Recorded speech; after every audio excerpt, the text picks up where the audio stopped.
আর আমি নতুন বিজেপি সরকারকে বলবো, আপনাদেরকে মানুষ আশীর্বাদ করেছে, সম্মান দিয়েছে, ক্ষমতা দিয়েছে।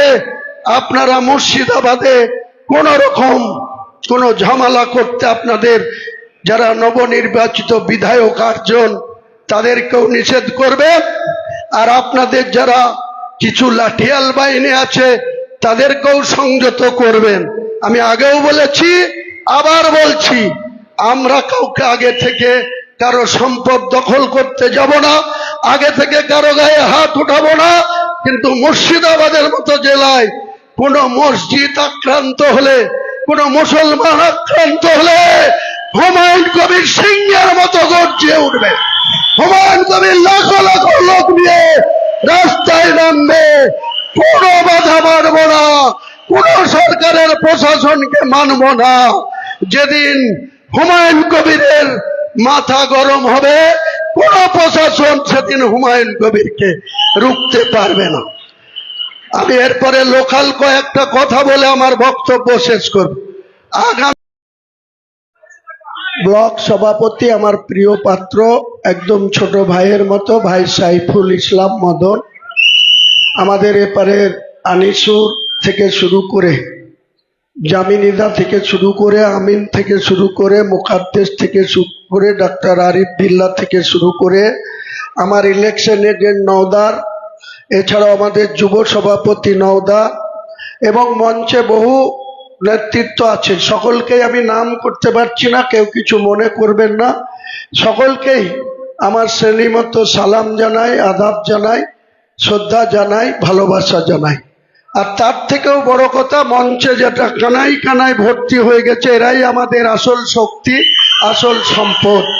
কারণ আপনারা যদি আমাকে সঙ্গ না দিতেন, আপনারা যদি আমাকে সাপোর্ট না করতেন, এত প্রতিকূলতা, এত বিরোধ, এত সমস্যা, এত অর্থনৈতিক ভাবে আমাদের বিরুদ্ধে এখানকার যে প্রার্থী প্রায় 5 কোটি টাকা খরচ করেছে, আমাদেরকে নিশ্চয়ই কিছু খরচা করতে হয়েছে, কিন্তু সেই তুলনায় অত্যন্ত কম বা নগণ্য।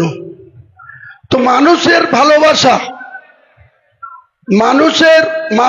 মানুষ হচ্ছে গণতান্ত্রিকভাবে যে কোনো নির্বাচনে তারাই হচ্ছে আসল শক্তি, তারাই হচ্ছে রাজ্যে কে ক্ষমতায় থাকবে, কে থাকবে না, কোথায় কে বিধায়ক হবে, কে হবে না, কোথায় কে গ্রাম পঞ্চায়েতের মেজরিটি কোন দল পাবে, কে প্রধান হবে, কোন ব্লকে কে পঞ্চায়েত সমিতি দখল করবে, জেলা পরিষদে কে দখল করবে, সবটাই কিন্তু আম পাবলিক, সাধারণ মানুষের হাতে ক্ষমতা।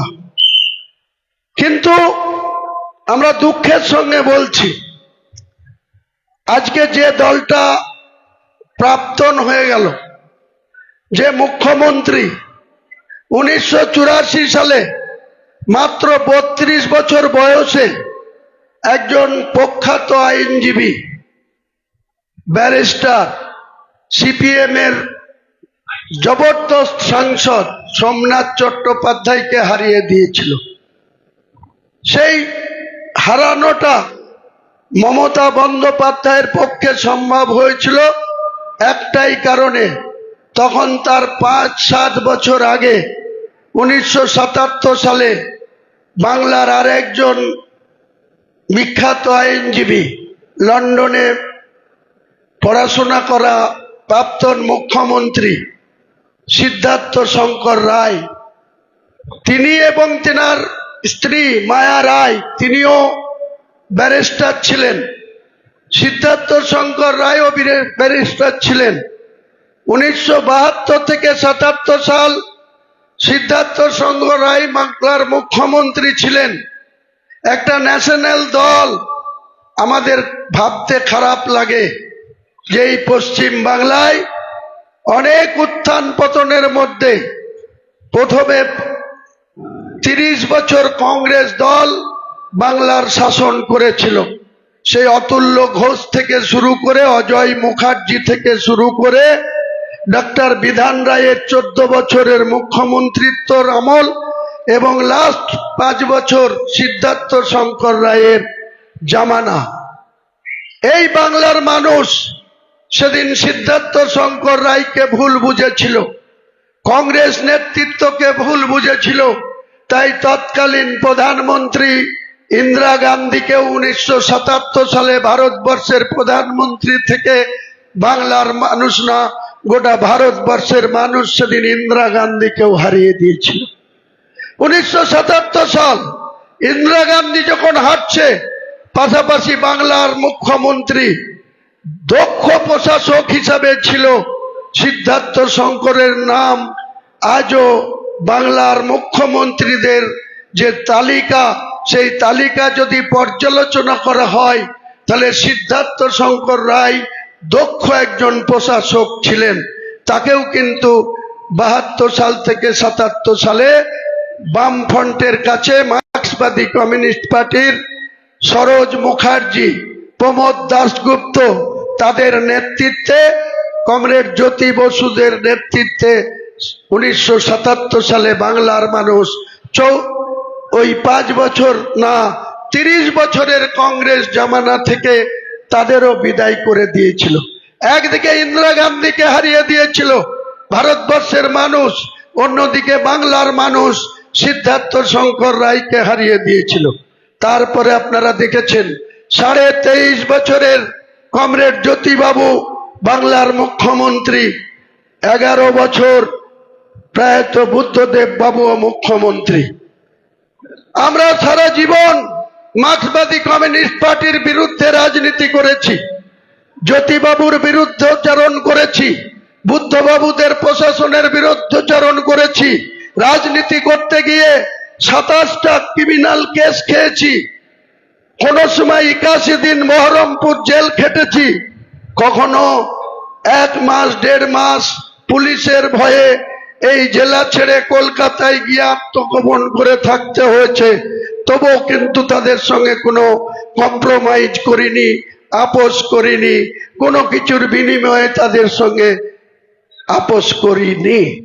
কিন্তু আজকে সেই 34 বছরের সরকারকে 2011 সালে মমতা বন্দ্যোপাধ্যায় যখন 2009 সালে 1 থেকে, কারণ 2004 সালে লোকসভায় মমতা একা এমপি ছিল, এই মুর্শিদাবাদে 3টে এমপি ছিল কংগ্রেস দলের, যেখানে মুসলমান মেজরিটি জেলা, সেই জেলায় প্রণব মুখার্জি ব্রাহ্মণ সন্তান জঙ্গিপুরের এমপি হয়েছিল। দীর্ঘদিন ধরে স্বাধীনতার পর 1952 সাল থেকে কমরেড ত্রিদীপ চৌধুরী এই বহরমপুরে আরএসপির কুদাল চিহ্ন নিয়ে, তারপরে ননীগোপাল ভট্টাচার্য, তারপরে প্রমথেশ মুখার্জি, তারা কেউ দুনিয়াতে নেই, সবাই লোকে গেছে, কিন্তু এখান থেকে তারা বারবার এমপি হয়েছে।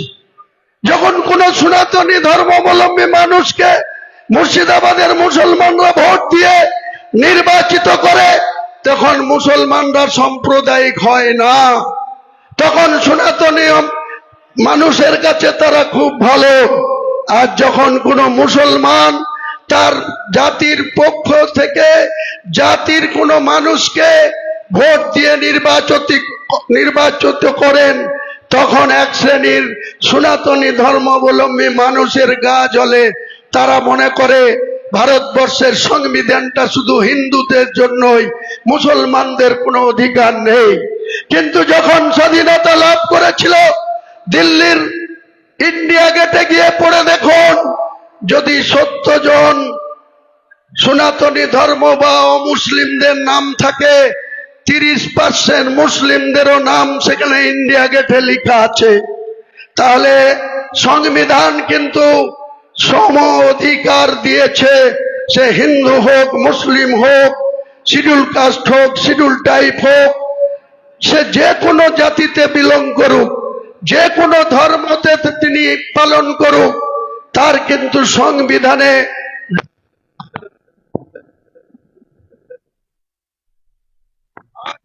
ধরে যে সংবিধানটা তিনি লিখেছিলেন, সেই সংবিধানটা ভারতবর্ষের অত্যন্ত এত মজবুত।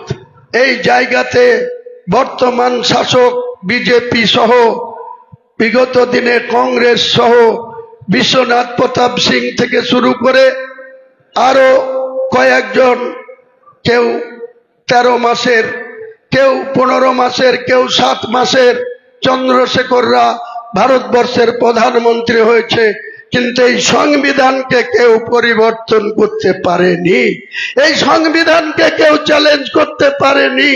কারণ ভারতবর্ষের সংবিধান অত্যন্ত এত সুন্দরভাবে 3 বছর 4 মাস ধরে একজন গঠন করেছিল ডক্টর B.R. আম্বেদকর। সেও কিন্তু একটা শিডিউল টাইপ লোক ছিল, সে কিন্তু ভারতবর্ষের সংবিধানটা এমন ভাবে গঠন করে গেছিল, সেই সংবিধানকে আজকে যে বিজেপি ভারতবর্ষের গদিতে আছে, 19টা রাজ্যের ক্ষমতা চালাচ্ছিল, বাংলা দখল করেছে 20টা রাজ্য তাদের, মাত্র 23টা রাজ্য, তার মধ্যে ভেঙে ভেঙে 29 হয়েছে।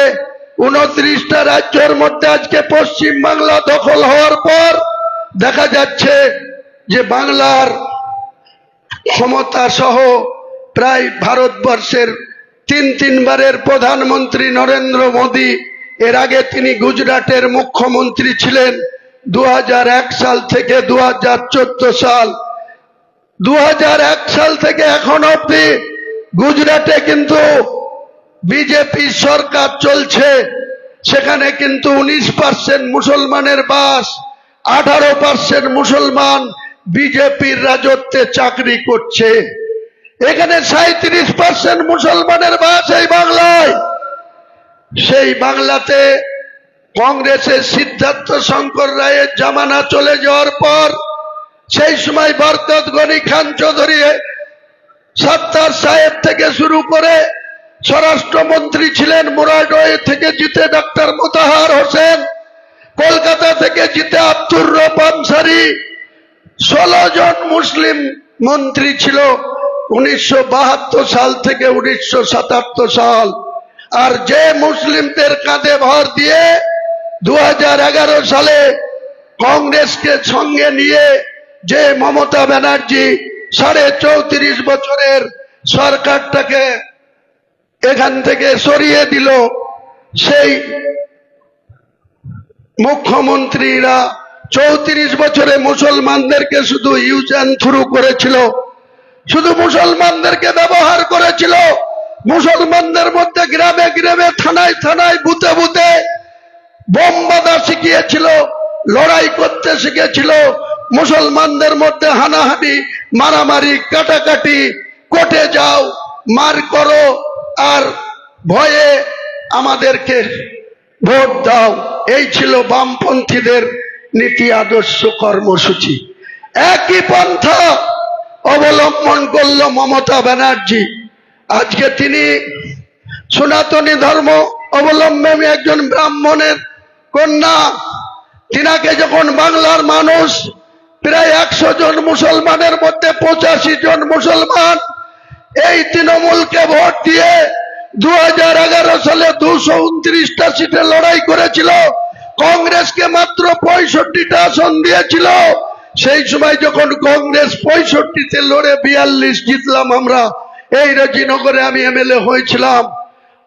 আমার ভাগ্য খারাপ ছিল, 5 বছরের জন্য মানুষ রেজিনগর আপনারা আমাকে ভোট দিয়েছিলেন, কিন্তু কংগ্রেসের নেতৃত্বের আচরণে আমি আহত হয়ে 18 মাসের মাথায় 20 নভেম্বর 2012 যিনি প্রাক্তন হয়ে গেল বিমান বন্দ্যোপাধ্যায় বিধানসভার স্পিকার, তার কাছে আমি পদত্যাগ করতে বাধ্য হয়েছিলাম। দিয়েই মমতা বন্দ্যোপাধ্যায়ের হাত ধরেছিলাম। কিসের ভরসায়? মুর্শিদাবাদের উন্নয়ন করব, মুর্শিদাবাদের মানুষের সুখ দুঃখে পাশে থাকব, মুর্শিদাবাদের মানুষের উপরে যাতে কোনো অন্যায় অত্যাচার না হয়, মুর্শিদাবাদের মুসলমান গ্রাম গোড়ায় যেন মুসলমান ভাইয়ে ভাইয়ে মারামারি না করে, ভাইয়ে ভাইয়ে কাটাকাটি না করে, ভাইয়ে ভাইয়ে অর্থনৈতিক দিক থেকে দুর্বল না হয়, তার জন্য এই মমতা বন্দ্যোপাধ্যায়ের হাত ধরেছিলাম। কিন্তু বিজেপির থেকেও আসল ক্রিমিনাল হচ্ছে মমতা বন্দ্যোপাধ্যায়, আরএসএস এর দালাল মমতা বন্দ্যোপাধ্যায়। তিনি 2011 সালের 20 মে মুখ্যমন্ত্রীর গদিতে বসেছিল যেদিন, সেদিন পশ্চিম বাংলায় সনাতনী ধর্মাবলম্বী মানুষের অর্থাৎ প্রত্যেকটা হিন্দু গ্রামে কোনো RSS এর অফিস ছিল না। টোটাল হাজার হাজার হিন্দু গ্রাম আছে গোটা বাংলায়।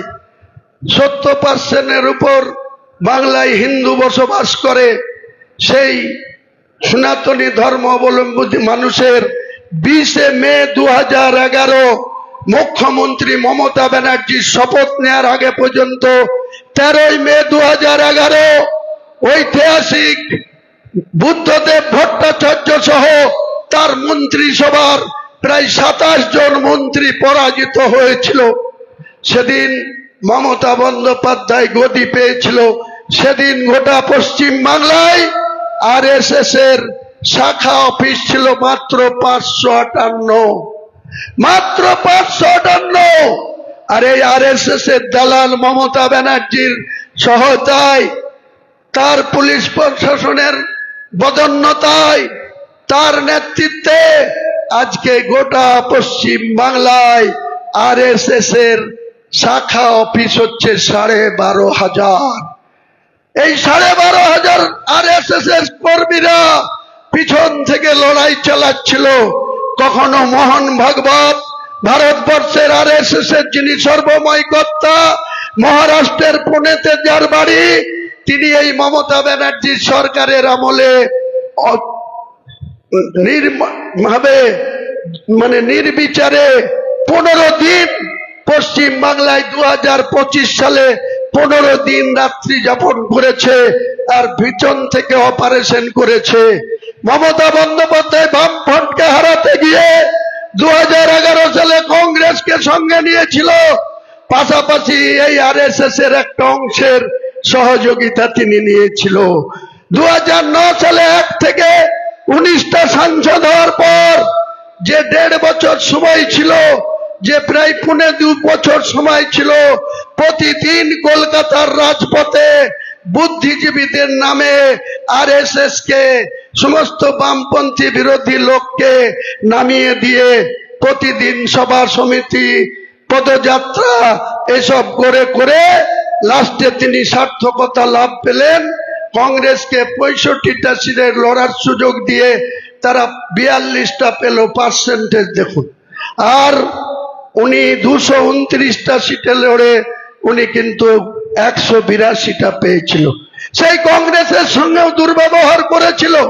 সেই কংগ্রেসকেও 1 বছর যেতে না যেতেও তাদের 6 জন মন্ত্রিসভাকে সেখান থেকে ছেড়ে দিতে বাধ্য করেছিল। এমন আচরণ করেছিল, তাদেরকে কোনো ফাইল ইনিশিয়েট করতে দিত না। ডাক্তার মনোজ ভূঁইয়া, আবু হেনা থেকে শুরু করে যারা মন্ত্রী ছিল, গনি খানের ভাই থেকে শুরু করে কেশব মন্ডল কুচবিহারের থেকে শুরু করে যে 6 জন মন্ত্রী ছিল, যে মানুষ ভূঁইয়াকে একদিন মঙ্গলকোটে দেখেছিলাম, বুদ্ধবাবু মুখ্যমন্ত্রী, ডাক্তার মানুষ, CPM এর লোকরা কিভাবে তাকে তাড়া করেছিল মঙ্গলকোটে। তিনি পায়ের জুতো বগলে ভরে ডান দিক থেকে মোবাইল ফোন করে বুদ্ধবাবুকে বলেছিল, বুদ্ধবাবু আমাকে বাঁচান, আপনার ক্যাডাররা পুলিশের সামনে আমাকে খুন করে দিতে চাইছে। সেদিন কিন্তু বুদ্ধবাবু এই মানুষ ভূঁইয়াকে বাঁচিয়েছিল, সাপোর্ট করেছিল। আজকে কি ইতিহাস!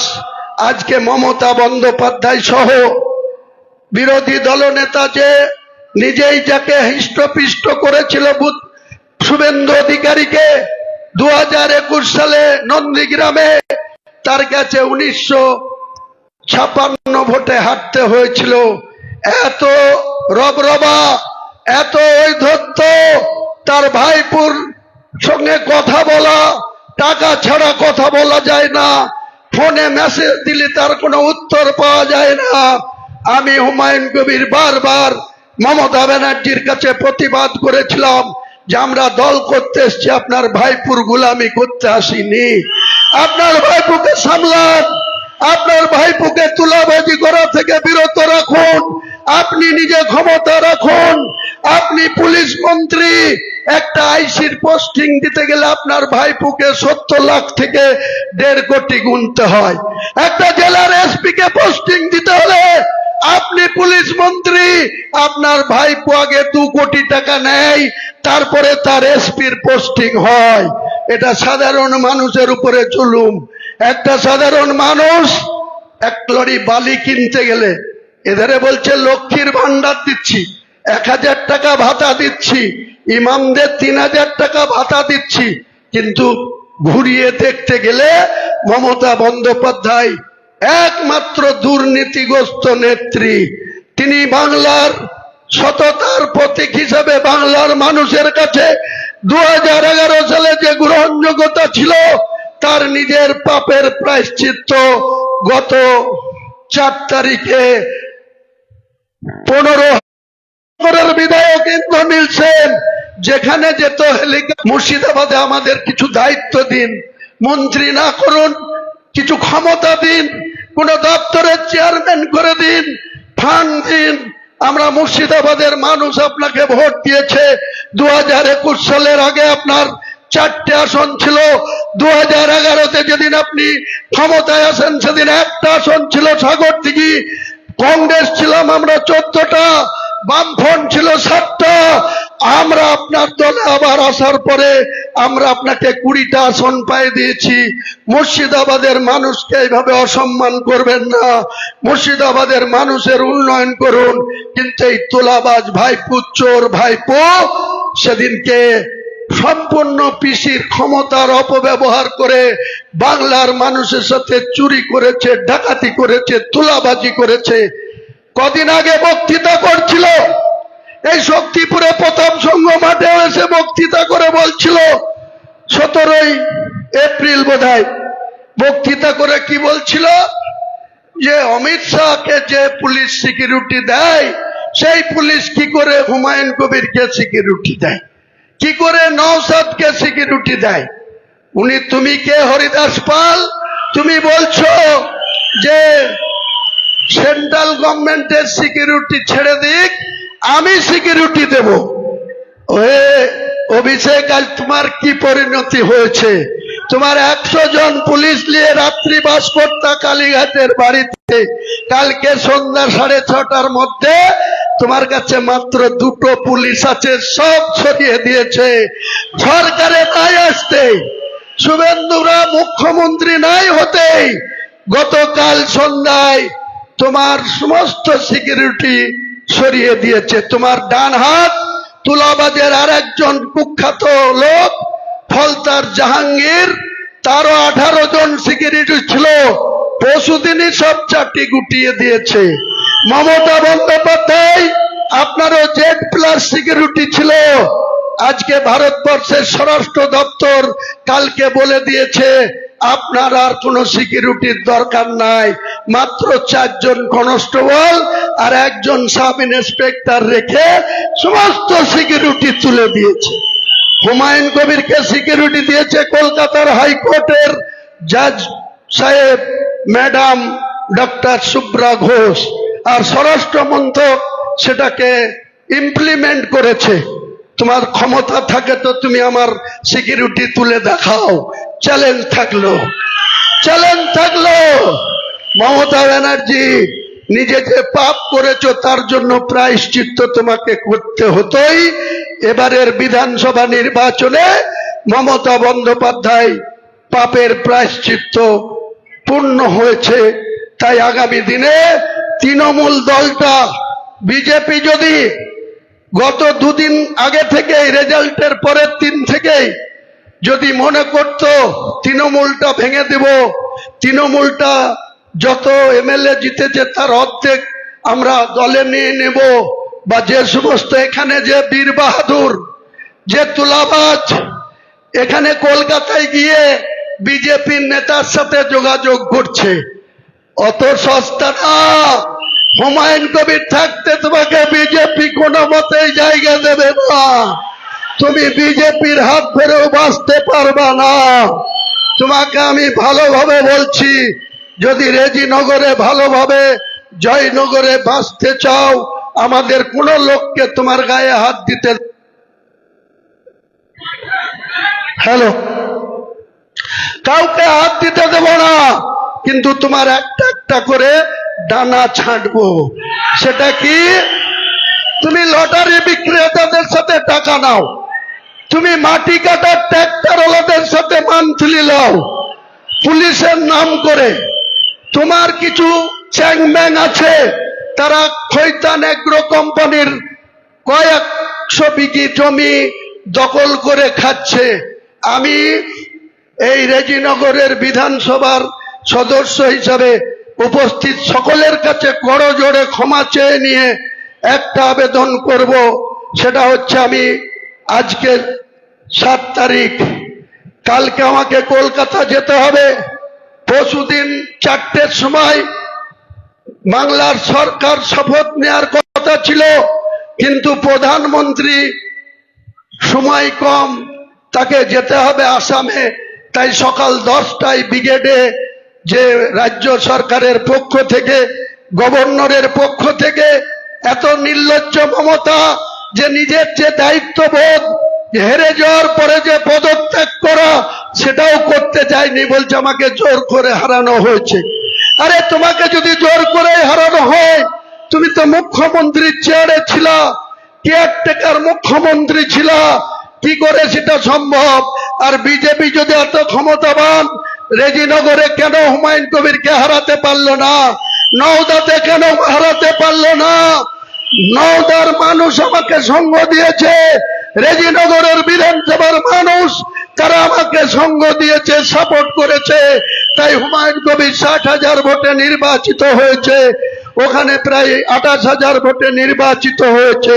মানুষ সঙ্গে থাকলে কেউ কাউকে হারাতে পারে না। এতদিন যত ভোটে জিতেছ, ততই তো বারবার বলেছ মানুষ আমার সঙ্গে আছে, মামাটি মানুষের নেত্রী সেজেছ। এবার যখন 80তে চলে এসছো, 6 মাস আগে থেকে গল্প করছিল, হুঙ্কার ছাড়ছিল তোমার ভাইপো যে 250 সিট নিয়ে ক্ষমতায় আসবো। আমি সেদিন বলেছিলাম মূর্খের স্বর্গে বাস করছো মমতা ব্যানার্জি, বারবার আবেদন নিবেদন করেছিলাম। একবার বলছে ববির সাথে কথা বলো, একবার বলছে অভিষেকের সাথে কথা বলো। আমি আগেই বলেছি, আমি একজন মুসলমান হিসেবে আমি আল্লাহর গোলামি করব, কোন মুসলিমের গোলামি করব না, করব না, করব না। তাই আমাকে একটা নতুন দল খুলতে হয়েছে। আজকে এই রেজিনগর বিধানসভায় মাত্র 92,000 হিন্দু ভোট, 92,000, 2,62,000 ভোটের মধ্যে মাত্র 92,000, 68% মুসলিম ভোট। হুমায়ুন কবিরকে মুসলমানরা ভোট দিলে তারা সাম্প্রদায়িক। আর যখন 92,000 ভোটের মধ্যে বাবন ঘোষের মতো আমার ছেলের বয়সে, রাজনীতির জানে না, ওর বাবা ছিল স্বাধীন ঘোষ, 1 বছর আগে মারা গিয়েছে, আমার বন্ধু লোক ছিল, তার ছেলেকে এখানকার হিন্দুরা বিধায়ক করার জন্য যখন 64,000 ভোট দেয়, তখন মুসলমানরা সাম্প্রদায়িক হয় আর হিন্দুরা সব ধর্ম নিরপেক্ষ হয়। এই সাম্প্রদায়িক হতে আমি যতদিন বাঁচবো, এই মুর্শিদাবাদের বুকে কোন মুসলমানের গায়ে হাত দিলে আমরা আগে কোন মুসলিমকে মারতে যাব না, আগে কোন মুসলিমের সম্পদ দখল করতে যাব না, আগে কোন মুসলিমের সঙ্গে ঝগড়া ঝামেলায় যাব না। কিন্তু মনে রেখো, ভারতবর্ষের সরকার মোদিজিকেও বলছি, বাংলার নতুন সরকার বিজেপির সরকারকেও বলছি, আগুন নিয়ে খেলতে যাবেন না।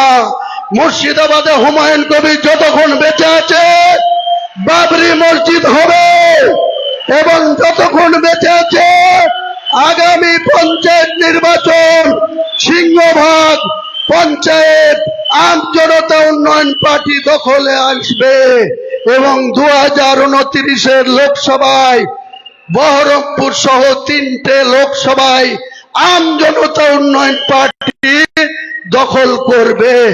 72% যে জেলায় মুসলমানদের বাস, যত হিন্দুরা একটা হবে, আমি গোটা মুর্শিদাবাদের মুসলিমদেরকে একটা করব। দেখবো আপনারা কি করে নির্বাচিত হন। আমরা নিশ্চিতভাবেই আগামী 2029 সালে 3টে লোকসভায় দখল করব। আমি নিজে বহরমপুরে লড়ব, আর যোগ্যতম প্রার্থী মুর্শিদাবাদেও দেব, জঙ্গিপুরেও দেব। আমার আগামী দিনে লড়াই হবে। এই যে 3টে এমপি আছে অকেজো, একটা গুজরাট থেকে নিয়ে এসে করেছে, আর একটা ল্যাংড়া ভ্যাংড়া মিথ্যাবাদী, এদেরকে হারিয়ে যোগ্য মুসলমানদেরকে 2029 সালে জঙ্গিপুর, মুর্শিদাবাদ এবং বহরমপুরে আমি নিজে লড়বো। আমার চ্যালেঞ্জ, হিন্দু ভোট সব একটা হোক, তাও 2 লক্ষ ভোটে আমি জিতবো। হোক এক জায়গা, অধীরকে দিবে না নির্মল সাহাকে দিবে, তারা বেছে নিক। আর মুসলমানদের শতকরা 90টা ভোট হুমায়ুন কবিরের পক্ষে আসবে। 2 লক্ষ ভোটে আমরা জিতবো। কারো ক্ষমতা থাকে আমাদেরকে রুখে নেবে। আর আমি নতুন বিজেপি সরকারকে বলবো, আপনাদেরকে মানুষ আশীর্বাদ করেছে, সম্মান দিয়েছে, ক্ষমতা দিয়েছে। আপনারা মুর্শিদাবাদে কোন রকম কোন ঝামেলা করতে, আপনাদের যারা নবনির্বাচিত বিধায়ক 8 জন, তাদেরকেও নিষেধ করবেন। আর আপনাদের যারা কিছু লাঠিয়াল বাহিনী আছে, তাদেরকেও সংযত করবেন। আমি আগেও বলেছি, আবার বলছি, আমরা কাউকে আগে থেকে কারো সম্পদ দখল করতে যাব না, আগে থেকে কারো গায়ে হাত উঠাবো না। কিন্তু মুর্শিদাবাদের মতো জেলায় কোন মসজিদ আক্রান্ত হলে, কোন মুসলমান আক্রান্ত হলে হুমায়ুন কবির সিংহের মতো গর্জে উঠবে। হুমায়ুন কবির লাখো লাখো লোক নিয়ে রাস্তায় নামবে। কোন বাধা মানব না, কোন সরকারের প্রশাসনকে মানব না। যেদিন হুমায়ুন কবিরের মাথা গরম হবে, কোন প্রশাসন সেদিন হুমায়ুন কবিরকে রুখতে পারবে না। আমি এরপরে লোকাল কয়েকটা কথা বলে আমার বক্তব্য শেষ করব। আগামী